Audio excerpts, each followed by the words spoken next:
Shalom, friends. As friends, we already know that friends don't let other friends walk home alone. It's dangerous out here in the world on these streets. The Talmud says exactly, better safe than sorry. That's why you gotta use the buddy system. Let's turn to an iconic biblical cautionary tale for more. Welcome to Daf Reactions, Sotah 46. Let's get into it. Miracle worker Elisha has just witnessed his mentor slash boss, Elijah the prophet, Eliyahu Hanavi himself, bounce out of here and up to heaven in a fiery chariot. Elisha, understandably, has a lot of feelings to process about this, but he's got work to do. So he goes and fixes the water supply issues over in Jericho. But when he left, the people of Jericho did not accompany him. And this did turn out to be a major oopsie whoopsie on their part. Elisha is walking along and all of a sudden he is ambushed on the street by like 40 truly obnoxious children. So these kids start trolling the hell out of Elisha. And with truly shocking accuracy, they hone in on exactly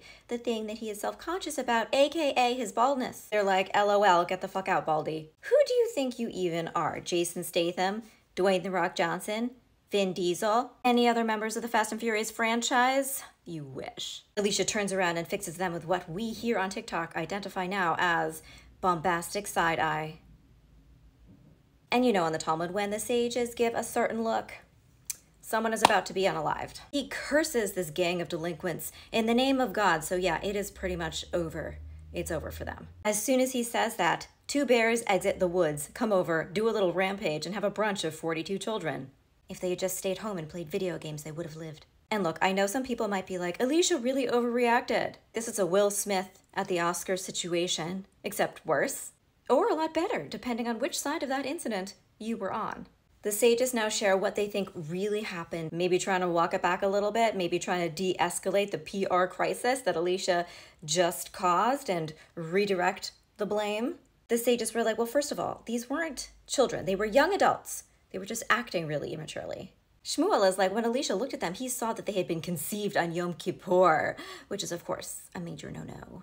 Rabbi Yochanan says, when he looked at them, he saw that they had not an ounce, a smidgen, a tad of a mitzvah to their names. Rav and Shmuel then have a little bit of a disagreement about what actually is the miracle in this story. Maybe it was that there was a forest, but it was not usually populated by bears until bears were needed as a plot device. The other argument was that there was neither bears nor a forest. Both of those just appeared. The Gemara asks, why do we really need the forest as part of the story, though? What is it adding to the narrative? And then it explains it back to itself. Obviously, bears would be too frightened in a usual situation in human habitation to go and attack anybody. That's not their normal MO. So there had to be a forest there, so they felt it was their turf that was being encroached upon. Without the woods, without the forest, this story would be completely unrealistic. Rabbi Yochanan says, in the name of Rabbi Meir, see, if the people of Jericho had just followed with Elisha on the road and accompanied him, they would have just told those kids to piss off and they would have gone home and everyone would have lived and no bears would have eaten 42 children. Thus, whoever does not accompany another or refuses to be accompanied is responsible for whatever happens next. And from this we learn that if you do not accompany your friend to her car in the middle of the night, in the dark, right, and she's accosted by a group of people, whoever that might be, and in retaliation she summons a group of velociraptors, the subsequent carnage is your fault. It's on you.